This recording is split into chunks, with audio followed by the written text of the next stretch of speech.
So we have a little bit of a new setup landscape here, shooting over kind of at my library. I have my movie library kind of space.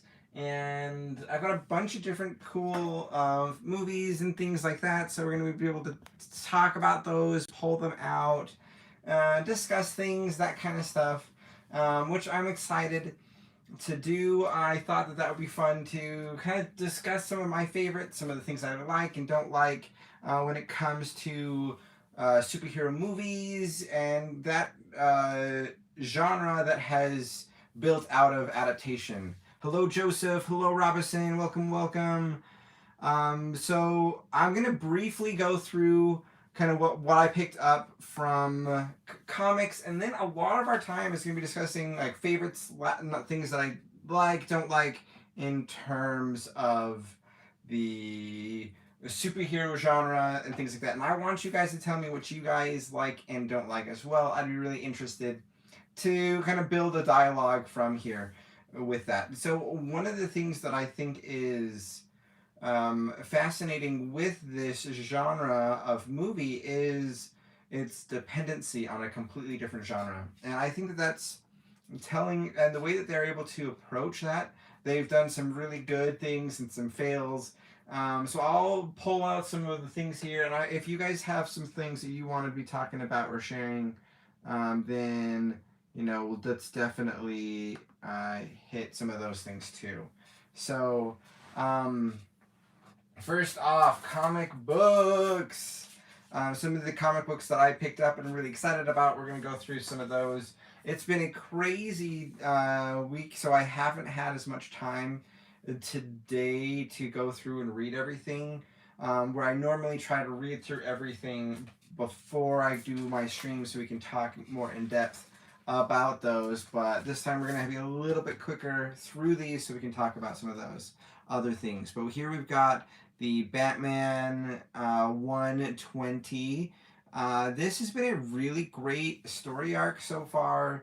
The art has been fantastic. And I've been loving the colors and things like that they've been doing through this series. I'm a major Batman fan, so generally speaking, if it's got Batman, then I'm usually excited about it. So that was a good one for me to grab, and I've been recommending that series. That's been awesome. Detective Comics has been pumping these out. There's been a new Detective Comics every week for the past several weeks. Usually this is a monthly or bi-weekly, but this has been every week. It's been really, really good. We've got Psycho Pirate and a bunch of other villains involved in a dastardly plot that's been really, honestly, pretty impressive. And the art's been amazing. Right? No, no, no, no, no, no, no, no, Batman. Totally. Which, of course, I do have in my collection. I'm talking about those. I've got a season 1 and the movie for Batman from 1966. I even have some of the adaptation stuff that they've done after that. Like they did a animated movie only several years ago. And this was a pretty interesting thing as well. I think they did 2 of those. I only picked up 1, I think. But that was, I don't know, that was an interesting and creative idea. They went and continued with that. Okay, this story is amazing. Dark Knights of Steel is a fantasy interpretation of the superheroes inside of the DC universe, and it's been absolutely incredible. Oh my goodness, this is something that I just feel like, oh, it's just been so good. Just so good. And I'm trying to see if I can get like a good page here that shows kind of the essence of the art style and stuff. But yeah, like it's a medieval, really, really cool. And I really like fantasy and some of those stories that have been kind of written in that type of an era design, and I've really loved that. That they've kind of incorporated the DC Comics and DC Universe as well into that. This is its variant cover, and I've been trying not to buy as many variant covers recently, but I had to snatch this one up. It is gorgeous. I think it is one of the best covers that I have seen for a while. So snatch that one up. And for Marvel, I actually got several things. There's a lot of #1s, and I thought I'd give some different stories and characters a try. So this is excellent. It's going to be a part of the X-Men grouping of character categories, and I don't know. I don't know anything really about these X-Men characters, but I am interested to give it a try and see. We've actually got a lot of X-Men related books this week. Another one that we got was the Sabretooth #1.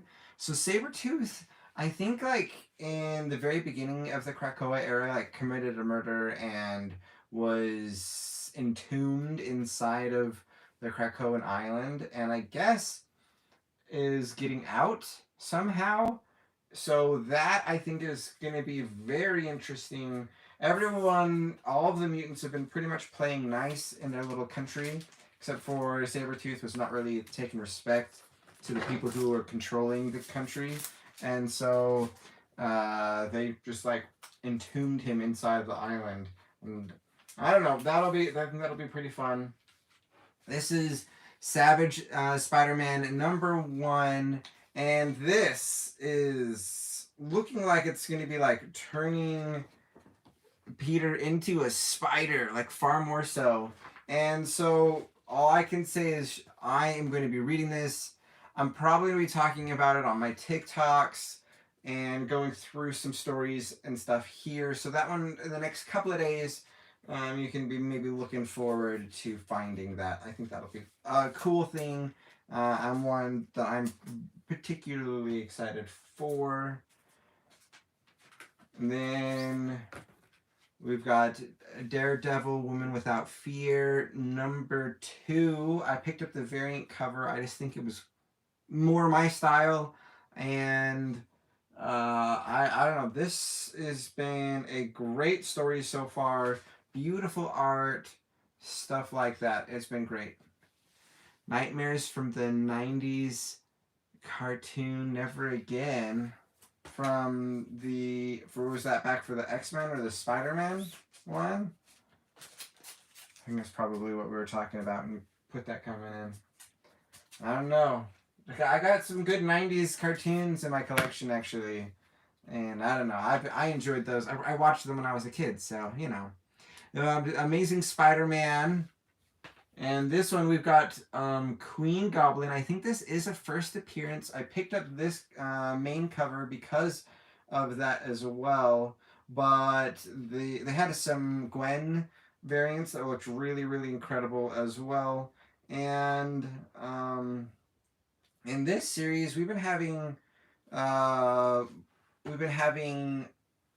Peter kind of coming back, but we've also been focusing around his clone. And so I think we're going to get back to more Ben Reilly in this one. The last one had a lot of Peter in it. And I don't know. I'm excited to potentially get a dynamic spider duo here in the future. That could be cool. So I don't know. We'll see. Spider-Man, I still want to know why Kraven stopped the Punisher. Yeah, me too. I want to know as well. You find that out. You let me know.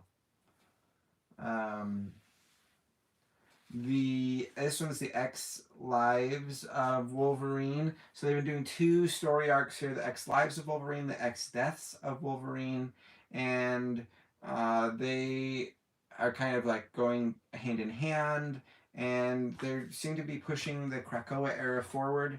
And one of the things that we have is this regeneration that a lot of the different mutants are able to get now because of the functions of the island of Krakoa, and now they're essentially able to cheat death. And so having a character who essentially has done that forever, it's interesting to see how they're kind of playing with those concepts. and trying to make it a little bit more nuanced.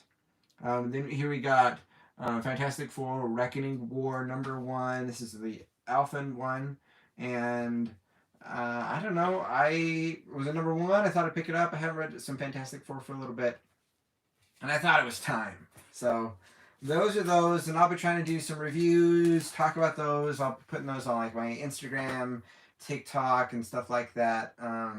Probably be putting some shorts up for those here on this platform as well. So those are some of those things. So one of the things I thought I would like discuss, and I don't know, you guys can't really see too much of this collection and how it's showcased, but I've got a lot of my the animated DC collection up here. I've got like some of the Teen Titans, the current era of the animated DC movies, some of the older ones, particularly some of the Batman stuff. And then there's some stuff that are even older than that. I got those like the 2000-ish era where they were had the Batman and some of those ones going through. So it goes all the way animated until it gets to Batman, the movie and TV show. And then it goes into my Batman collection where I have, that starts out with Batman from 1989. And this one was Keaton as Batman, Jack Nicholson as Joker. And honestly, Jack Nicholson is my favorite performance of the Joker. I feel like there's been some really other ones, really noteworthy performances, obviously, but this one was one that I absolutely love. Right? Yeah, the Batman versus Dracula. It was just, it's just awesome. It's a fun story, and I really liked some of the stuff that they were playing with that era. Another one that I've got from that same one, I haven't even opened this one yet, but we've got the Scooby-Doo Brave and the Bold Batman team up. And I need to check that one out. Added it to the collection. I've got a couple of episodes as well from the show. So that's fun. Went picked up, thrifted from that one. And also, guys, let's be real. The Justice League, this series has been amazing. So that the Justice League, definitely check those out, guys. They are incredible. Okay, we can remove some of those.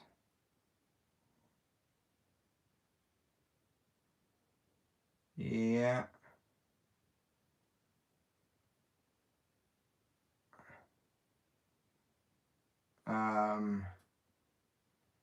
Yeah. Okay. I went and deleted those. Oh wow, it's okay. No, me those things. Okay. Anyways, the rest of the older Batman movies kind of go up and down. For me. So this one, I've heard some people describe this as their favorite. Some pretty, I'd say pretty big individuals who talk about nerddom stuff. I think that this has some of the best performances, and I think that Tim Burton, who did this one, built an incredible world. It's not my favorite, but I respect every performance out of this. Michael Keaton did amazing. Danny DeVito did amazing. Michelle Pfeiffer was absolutely incredible. I don't know. The story for me was a little. I don't know. It didn't quite land. But I don't know. I love it. How can you not love it? You haven't seen it. No spoilers. Okay, no worries. We're gonna be talking generalities on most of these, but yeah, we won't do any spoilers with it. But yeah, that one I don't know. It's an interesting continuation from the Batman that we get in 1989, which is one like I watched through the first one like all the time, super regularly. Okay, guys, this one. Let's see. What was first? Yeah, Batman. No, this one's first. This one's first. Batman Forever. This one we get a recast. For the Two-Face, and this was an interesting era. We get Val Kilmer. Honestly, I don't know. I enjoyed him as in the role. I don't think he did as good, obviously, but I don't know. I had fun with this one. It was so this era though. It struggled with being a 90s flick. And this one they don't quite do I don't know. The costuming gets worse as the series progresses. Um and I don't know. I don't really love this version of the Riddler. Yep. That we get that here a little bit. It gets worse with this one. This is where they really step up on it. But they also shifted directors, and because of that shift, we get out from some of the German expressionism that we get from the first two films. So after World War II, the shift that we get inside of some of the German films is that they didn't have the money to make high end sets, and they couldn't do all of those types of things with some of their films, and so there was this artistic movement that kind of grew out of essentially the poverty that they had between the different world wars. And German expressionism was a art style that they did in film, which made it so the let's see. Okay, hold on. We're going to put this user on timeout.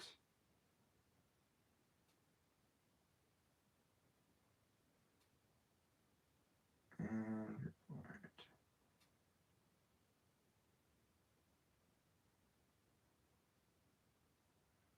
And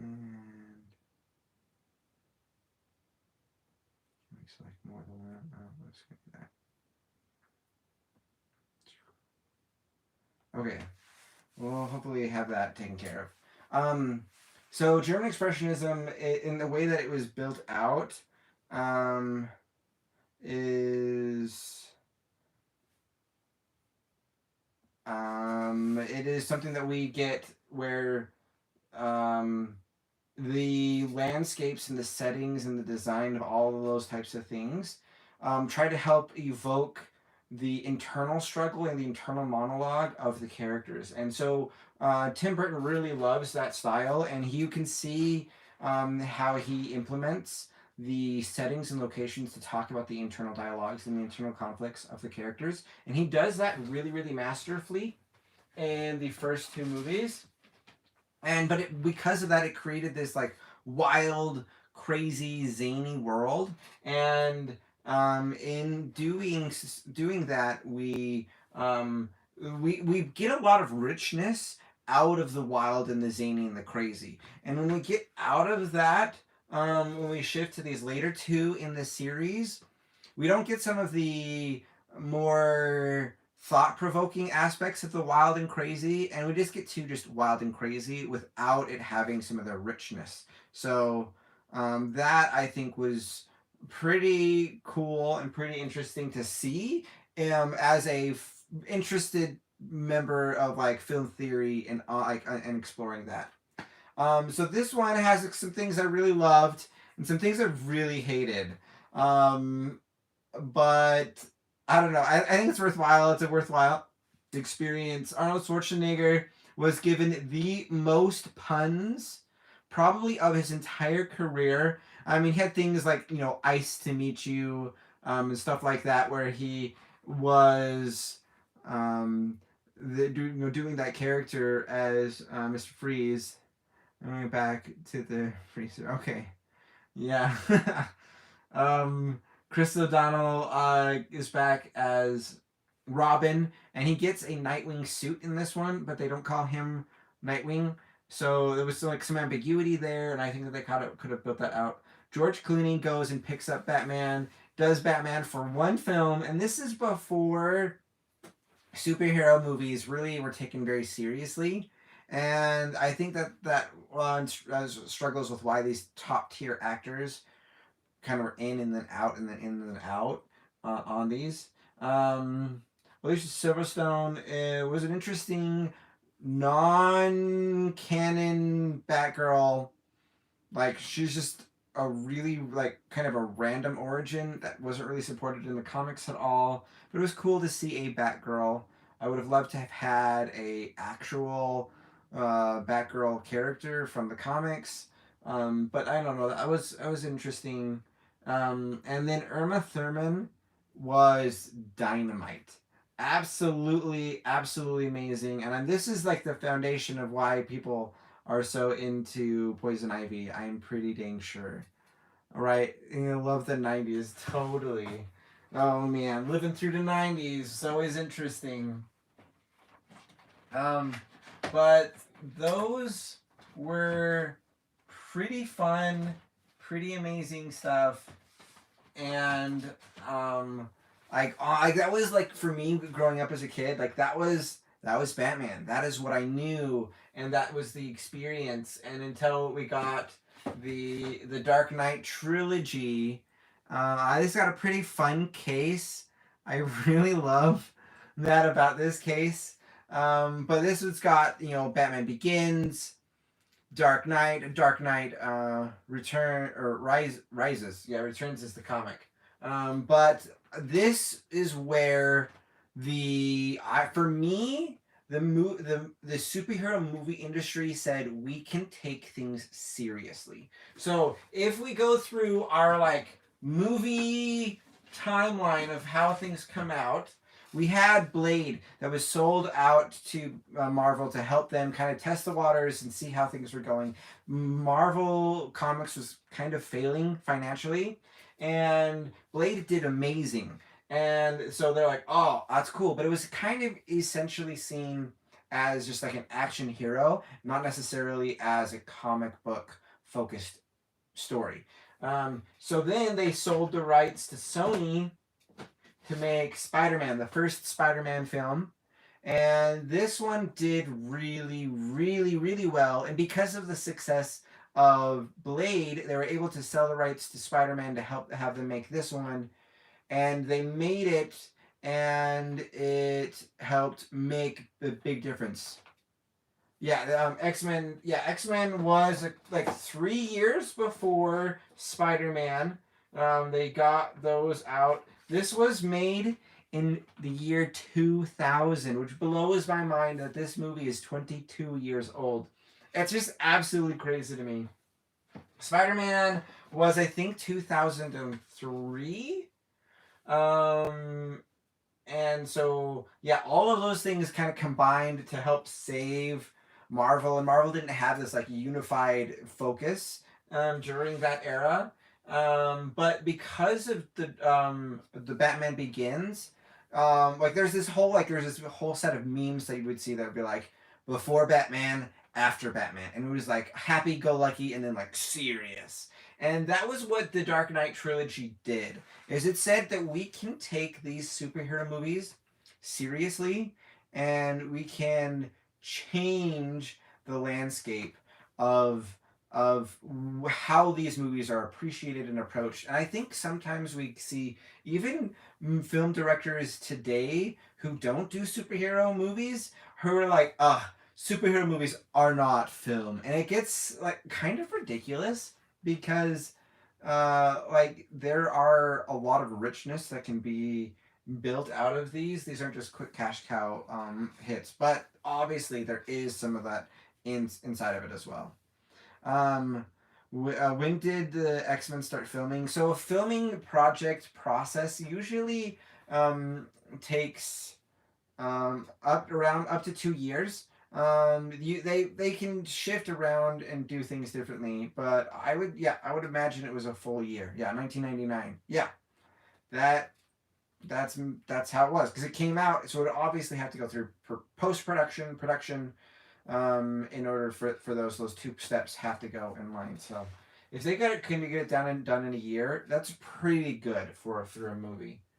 Um, but yeah, The Dark Knight, absolutely amazing. Christian Bale is one of my favorite Batman characters, and with this as well is like particularly the first movie. It had this like awesome treatise on fear. Um, but did the movie end up looking so good? Yeah, yeah. The X-Men looks so good, so good. With the Dark Knight trilogy, what we had is this concept. They were exploring the concept of fear in the first movie, in Batman Begins, and we got this explored by how Bruce had dealt with things in the alley. There were certain lines that talk about this concept of fear. With Scarecrow as a villain, they again explore and talk about fear. When he's training. Uh, and developing as Batman, they talk about fear. Ra's al Ghul discusses that with him, and then as they have the hallucinogen that he has to go through, again it talks about fear, and fear me, yeah, exactly, like the Scarecrow goes and shouts that. There's some quotes from notable people in the movie about fear, and it's a treatise on fear. And I love that they were saying, hey, we're going to take a superhero story and we're going to take it seriously, and we're going to talk about very interesting issues and also make a world that seems grounded and realistic and gritty. And that was some of the things that this did that changed how we approach movies and how we approach the superhero genre as it's being adapted and translated. Because really, we had movies before that, like the Fantastic Four, which is wonderful and corny and horrible. And I have this whole category of superhero movies that are like bad superhero movies, and I love them. And I think you can love a horrible movie. You can love a movie that just doesn't age well. You can enjoy those things, and I think that you should. And the Fantastic Four movies are like, I just like treasure them. They're just really enjoyable for me. For you, it's wonderful. Yeah, totally, totally. It's problematic in some ways, but I don't know. I grew up with them. That's how I was introduced with a lot of the movies. So yeah, do I have some TNT movies? I do.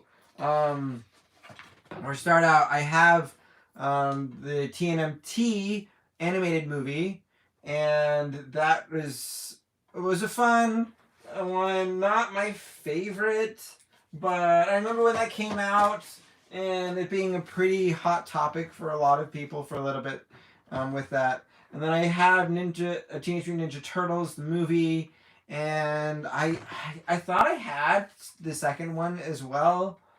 I guess I don't, but I do have this first one, and it's a joy. I remember having nights where we would go and get like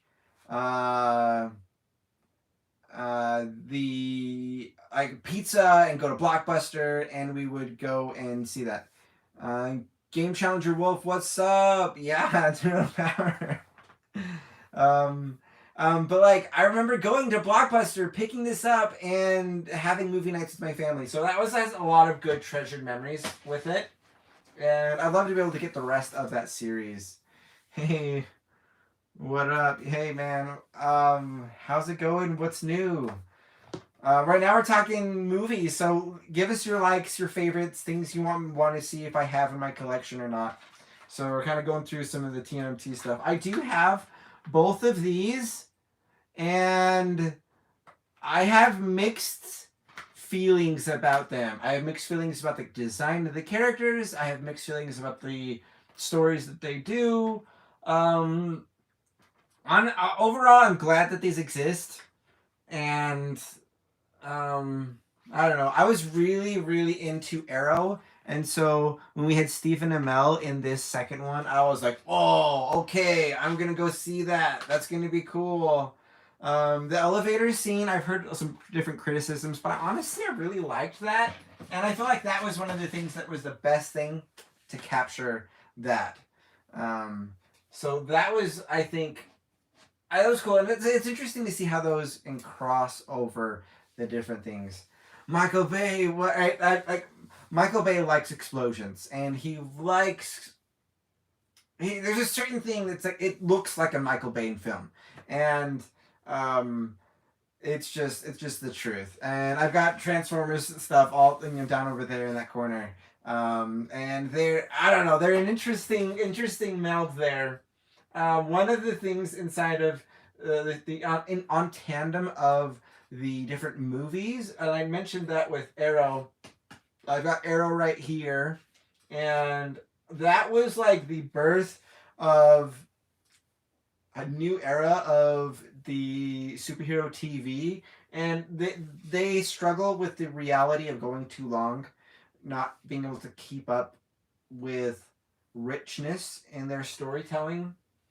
So I think a lot of the CW shows, they start out really, really magical, really, really good, and then they peter out. I think it's something that they struggle with.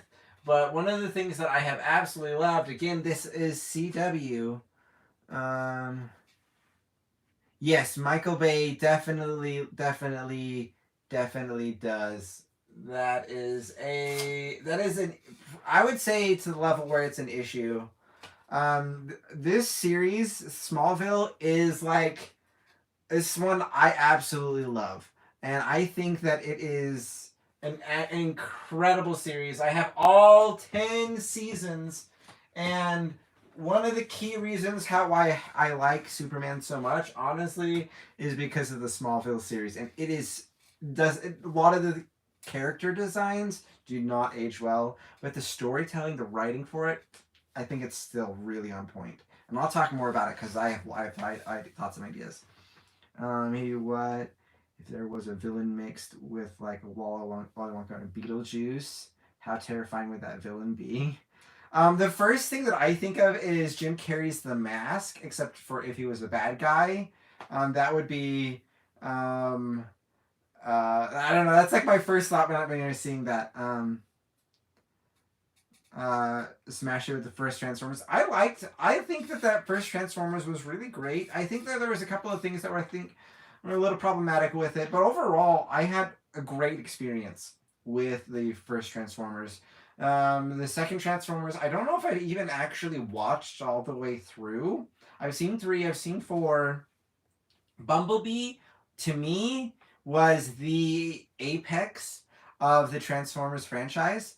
I think that it was decided to do more of a character-driven story, and it focused a little bit more on the character development of like the female protagonist, as well as Bumblebee, the Transformer itself, and we got to see some actual growth and some transformation.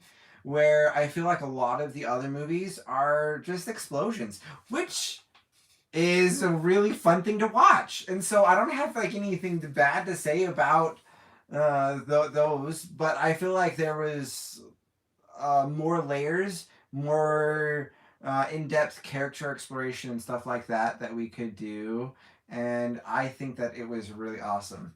Bumblebee is the best Autobot, bro. Bumblebee is pretty incredible. I've seen. So last time I went to like a fandom convention, there was a cosplayer and she built a Bumblebee, and it was like on these stilts and these. It was incredible, and I'm just so impressed with what some cosplayers can do. But like I seeing that, and that is Bumblebee. That was like probably my favorite cosplay I saw I've seen some people who have done other Autobots as cosplays too, which were cool. But yeah, Bumblebee is amazing, and that one I think to me was the best one in that one. Let's see. Um, I'm gonna jump back in with Smallville. One of the things, let's see if I can get one of these covers that has Lex on it. But the Lex Luthor Dynamic, I don't know if you guys have seen this series or whatever. This is Lex Luthor, this is Lana, and this is Clark Kent.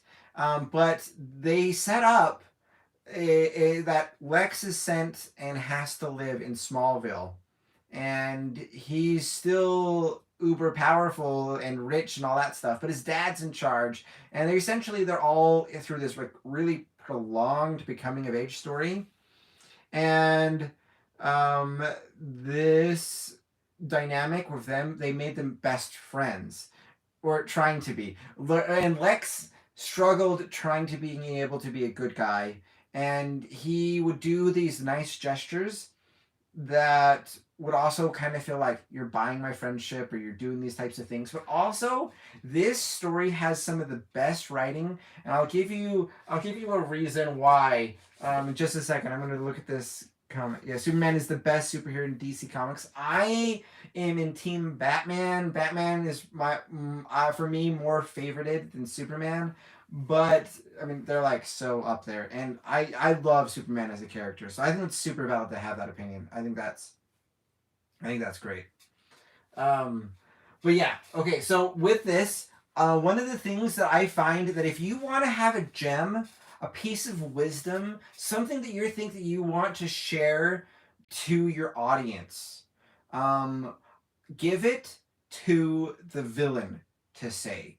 If you go and give that to your hero, oftentimes it will feel preachy or it'll come off high and mighty.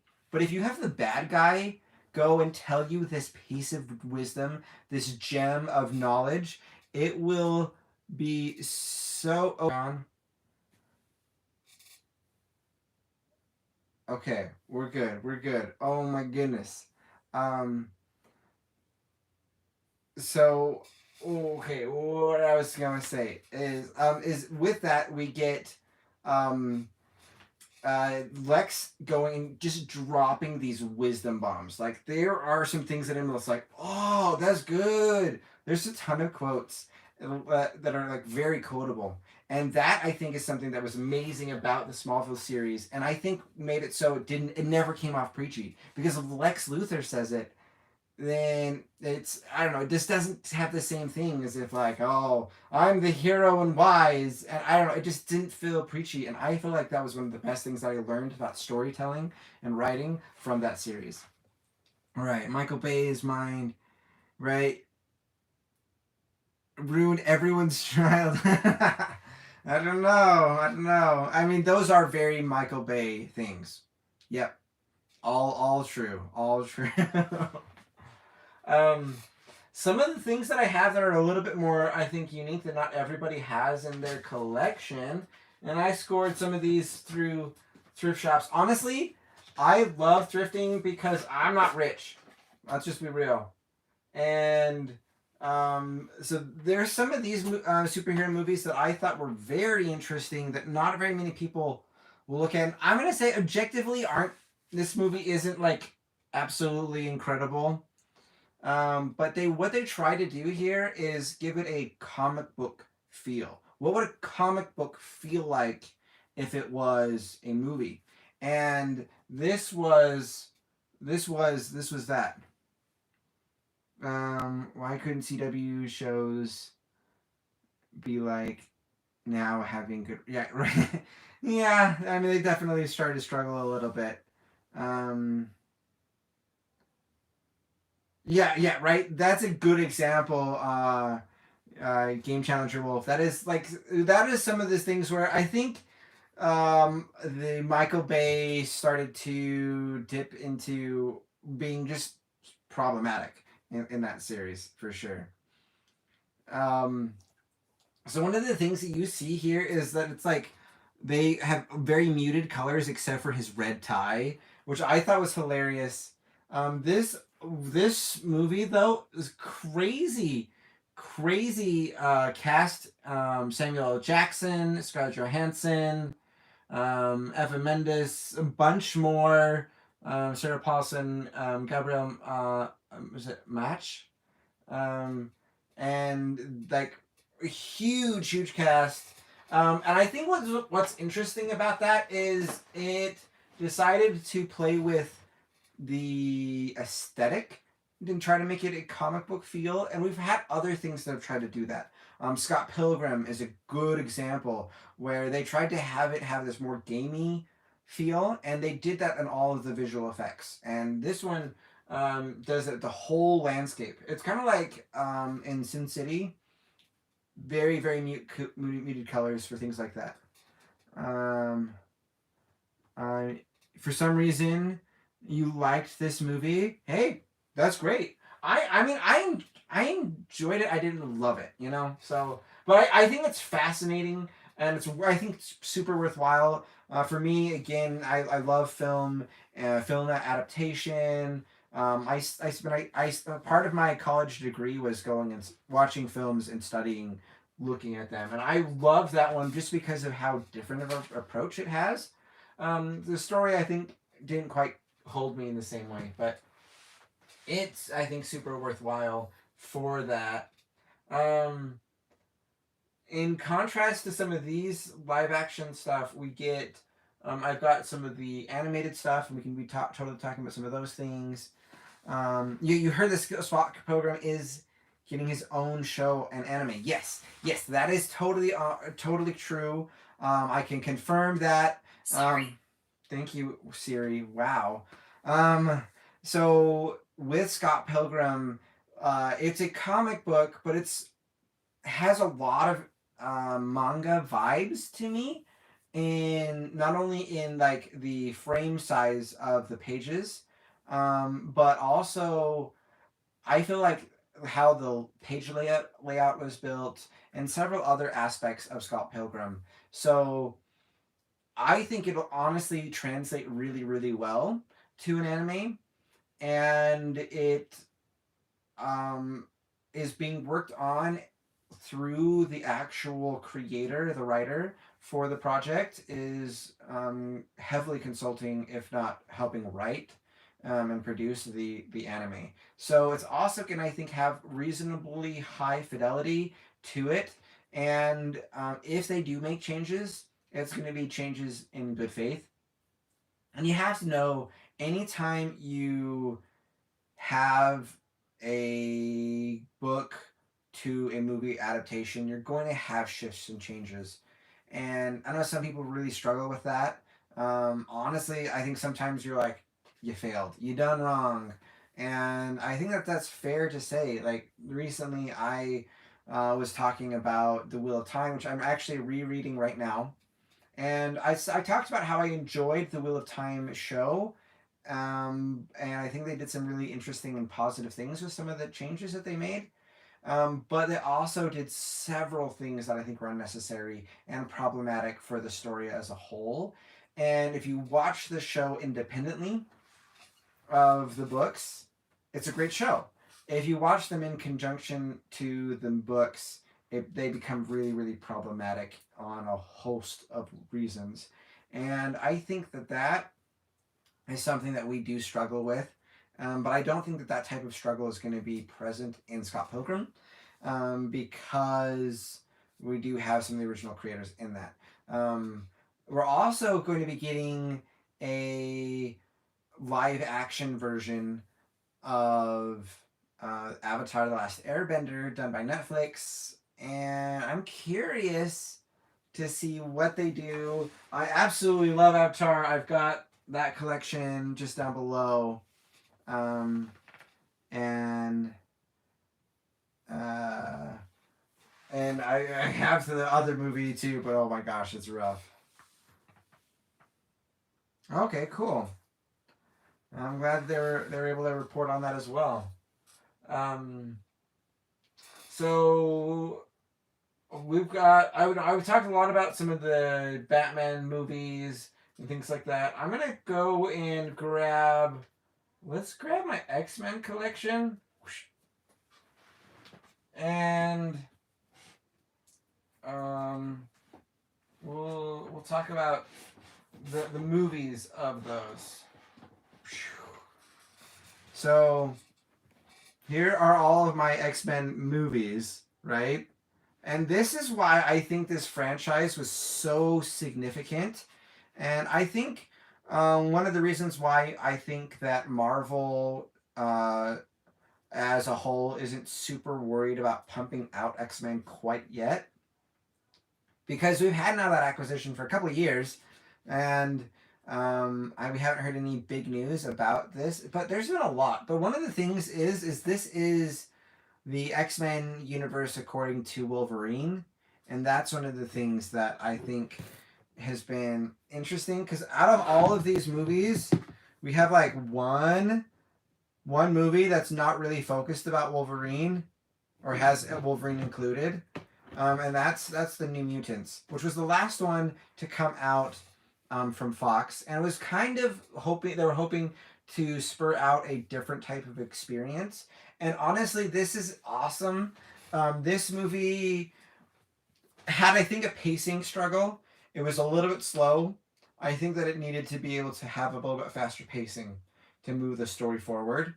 But it's also a horror element with it.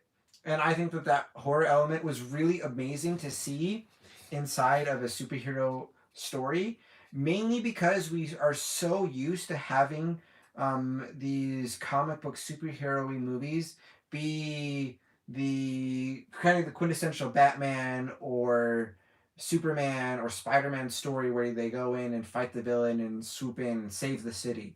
And that's the same tone and flavor. But having a horror movie be the foundational concept for the story, I think was amazing. So was this movie itself a win? I don't think so. But I think that this movie helped open the door for us having different experiences in a comic book superhero movie. I think that, again, the Joker did that as well. That this one was a game changer. I struggled with this movie. I watched it and I was blown away with how powerful and amazing it was. But honestly, I don't know if I really care to watch it like again, because it was really dark and it was a little too, like, I don't know. I thought it was, I don't know. I was really dark for me. I struggled with it a little bit that way. But it was so powerful. And I think, again, it opens that doorway of saying, hey, these characters could be used or talked about in a different light. You're right. It's Joker. Right? Everything's dark. Yeah, it's totally valid, and that's not a criticism. That's a criticism on my flavor, not on the movie. Right, the horror element in the Multiverse of Madness is going to be epic. Yes, and see, I think some of these movies are kind of being able to open the doorway to help us see that we can approach some of those stories in a different way like that. And I think that is very important and valuable to see.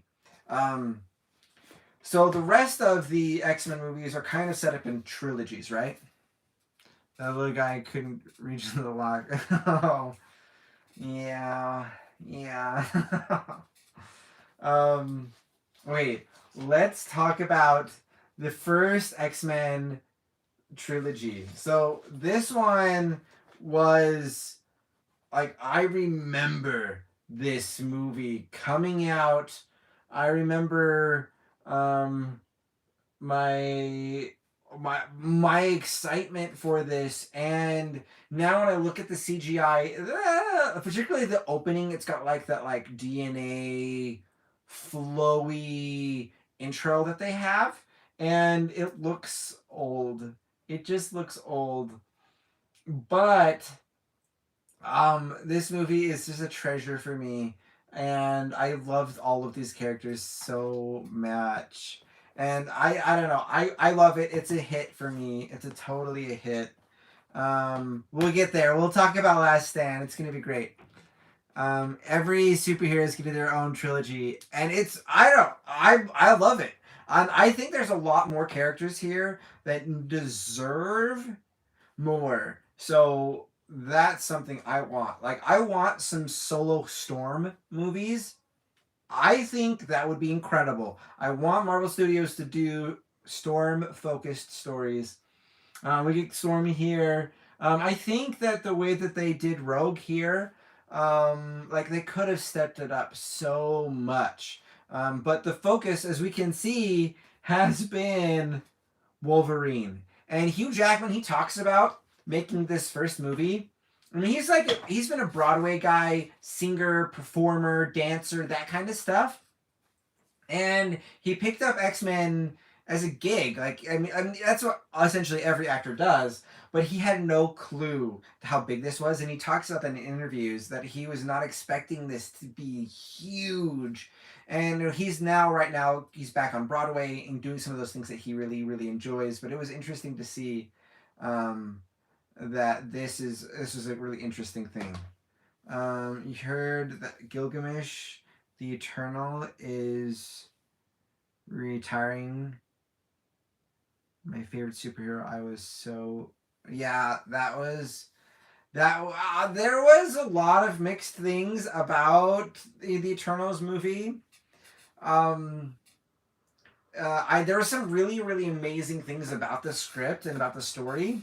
And one of the things that I think that it did was an interesting idea was the idea is the challenging the authority that you have, or like the authority figure. And so essentially we have this celestial, right? And they're telling them to do this thing, and they have to evaluate and decide whether or not they're going to trust and follow that. So sorry, he's returning. Okay. Well, like I don't know. Yeah, I guess so. I don't know much about that. I'll have to read about it. But I don't know. I think that movie was interesting. I don't think it was the best that Marvel's given us. But hey, you can't hit them. Get you slam dunks every time. Talking about not getting slam dunks every time. X-Men: The Last Stand. Now this movie was so universally hated, and I think it did some things that were really, honestly, pretty powerful. And it talked about some concepts that were very, very meaningful. And it didn't necessarily do them all the right ways.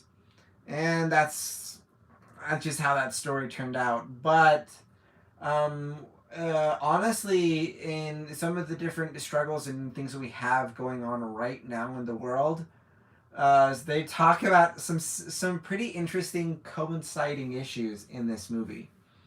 So I think it has a lot of value, and it was so it was received so poorly that they essentially had to course correct and make the prequel trilogy, which is interesting. We essentially have like this kind of like Star Wars experience with these, where we had the mains, and then we jump into the prequels, and then we're kind of have future stuff, and we'll see how the future stuff of X-Men goes. With things out. Wow, Robinson, that sounds like an unfortunate experience for Hugh Jackman. That would not be what I would want. That would not be what I'd want. That's wild. Okay, so let's talk about First Class. This movie, let's pull that because I got that sticker on there. This movie pulled out some really, really fun characters, and we got to see them in a new light. It retconned a couple of characters. And I think this was a great call for them to do. And it's kind of funny to see some of these characters like not really age when they kind of do future movies, but it was a really cool way to kick off and like an origin story. Then that was what they did with the First Class. Also, I think was crazy about this is the Mystique rewrite. They wanted Mystique to be a hero, and we essentially changed that character's direction. And what are my thoughts on Peacemaker?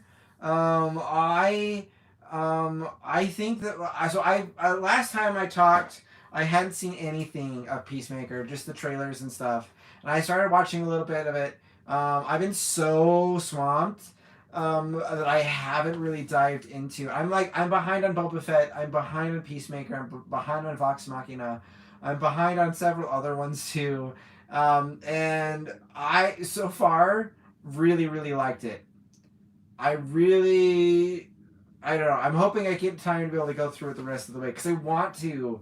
I think it's doing some really interesting things for the DC universe, and it's challenging some norms and doing things like that. But I need to watch more of it. I need to see more of it. Some of characters that got killed off in Days of Future Past. Yeah, like that's one of the things that movies struggle with in the relationship to with comics. So comic books, their business model is a new book every month. That's the goal. A 22 pages, 32 pages size story. And we're going to be doing that in every single time. So killing characters off, doing that kind of stuff isn't really advantageous. What we have is a storytelling structure that I call the heroic structure. And there's these hero icons, and they don't actually really change. What we see is them being faced with a problem, and then we're seeing how they deal with that problem. But there's not really huge growth or change for the character. This is very different than we have in the other type of storytelling models that we have. I'm actually going to change that, and rather than heroic model, I'm terming that iconic title. That's a realistic film or storyteller criticism term, is the icon character. And icons are your Conans or your Supermans or these type of characters that really don't change. There's not growth. They're there. They are immovable, and we're seeing how they react to situations. Then we have heroic characters, and these are like your great epics where you have, like Frodo changing and progressing, Bilbo growing and changing and progressing, your young sheep farmer becoming the hero of the land, those types of things where the character grows and changes. Movies do really well with that. They want to have character growth and transformation. And comics have a perceived growth. You perceive that they grow and change, but really they keep to the status quo. And that's a big thing because they have to keep these stories out every single week, that they become episodes or episodic. And that is something that we struggled with so far, and is because you kill off characters, you try to have growth, and you have to have change, but you don't necessarily get that. And that is, I think, crucial for the movie spectrum. And that's actually why I really enjoy, like, Smallville. 10 seasons to get him to put on a cape. That's ridiculous. But it's episodic. And because it's episodic, there's perceived growth rather than real growth. And that gets us to see how they're going to face situations rather than how they're going to grow and change. TV shows for superheroes can do this. And something that movies can't. Movies have to have real growth. They don't land otherwise. TV shows can have that perceived growth, so they can feel and have that same type of flavor of these. Remember seeing the girls' wasp wings in some vault? Yeah, and the Days of Future Past. Yeah, that was really interesting to see how they built some of those characters out. I thought that was awesome. It was really, really, I don't know, beautiful to see them grab different elements as that story progresses. And I think overall, like the sequel series does good. Yeah, Days of Future Past. We get Beast in a really great light. We get Wolverine back in there, doing really, really well. And then in this one, we get some more of that type of focus. And this version of Storm, I think, was amazing. I wish they had more for Psylocke. Psylocke is one of my absolute favorite characters. The stuff they did here with Jean really links to the stuff that they had. I mean, it was kind of like, what did they want Last Stand to be, but it just couldn't end up being. So that was, I don't know, that was really interesting, really, really cool to see how that could progress and grow.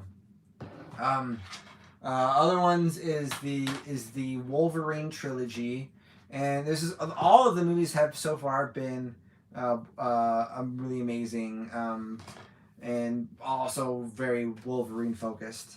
Hugh Jackman will be the Wolverine. He has been. Honestly, the next Wolverine that I want is not going to be a Hugh Jackman. I really actually kind of want a short, 5'4", angry Canadian looking Wolverine, because Wolverine is actually really short. He's 5'3", 5'4". That's the height of Wolverine. And I think that that's awesome to have the coolest character be a smaller character. There's some, I think, some positive aspects there for representation and all that kind of stuff. But also the reason why he's the Wolverine is he's this small, angry character. And I think that Hugh Jackman did amazing. I love him. He was like made for the role, and it's absolutely spectacular. But I would love to see that role being taken on when they build out a new X-Men universe. And I think that they should, although I'd love to see many of the characters return and as the actors return, having them cast in a new way, I think they could do some things that would be cool. You think will always be Wolverine. I think that, like, I don't know, these are never going away. You're always gonna have them, and Hugh Jackman's voice that he's not really interested in doing Wolverine more. Could we see him maybe be pulled in for a cameo? I could definitely see that, but we're not gonna get him in a long term anywhere in the future. So this one was. When we saw some interesting problematic stuff throughout this whole thing. We got a version of Deadpool that kind of got retconned, fortunately. There's several other characters that were really supposed to be really amazing, but I think a large portion of this just didn't quite land. They didn't do justice to everything, but and it was a good kickoff for this series. The Wolverine, I think, was the best Wolverine story, and I'm not saying that in respect that I think this is a Logan story, and that's why they called it Logan. But we get to see him struggle with the concept of being Wolverine, his regenerative powers, all that kind of stuff. Also, some of the elements, the Japanese elements in that, I think were really fun, and it built out, I think, some really cool stuff here.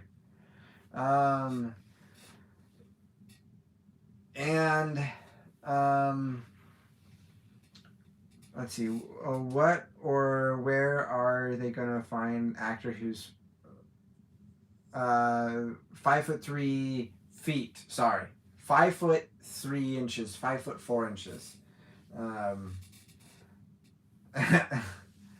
Yeah. What was killing Logan in Logan? So Logan. The reason why I say like this is more of a Logan story than a Wolverine story is that we see the character. He's not really Wolverine anymore in this story. He is focused around being just a person, and he's trying. This whole world is very dystopian. It's the Wastelands era of comics. When we see Wastelands being something explored, Old Man Logan, I helped build that out and that kind of thing. But we see him trying to be a father figure. We get that a little bit right there with the X-23 character that they set up in that, and it's very character driven, and I think this is probably the crowning victory story. It's the most cinematic. It's the most Oscar-y style type of X-Men movie. But I don't know. It was very moving, and I had a lot of good action in it. But it was more focused about the character and the character arc, and that I think was really really cool. Honestly, we could talk more, tons more about all of these movies. I've got a bunch more here that we didn't even mention. Or talk about. But those are some of the thoughts that we're going to be able to share today. We're going to be wrapping up. Thank you guys so much. Thank you for all of the thumbs up. And hopefully this was an interesting thing to do for you. So if it was something you enjoyed, let me know. Put those in the comments. And we're going to wrap up here. Thank you all. Tomorrow on my gaming channel, we're going to be continuing Guardians of the Galaxy at 7 Mountain Time. So definitely look forward to that. And thank you guys so much, and we'll talk to you guys later. Bye, everybody.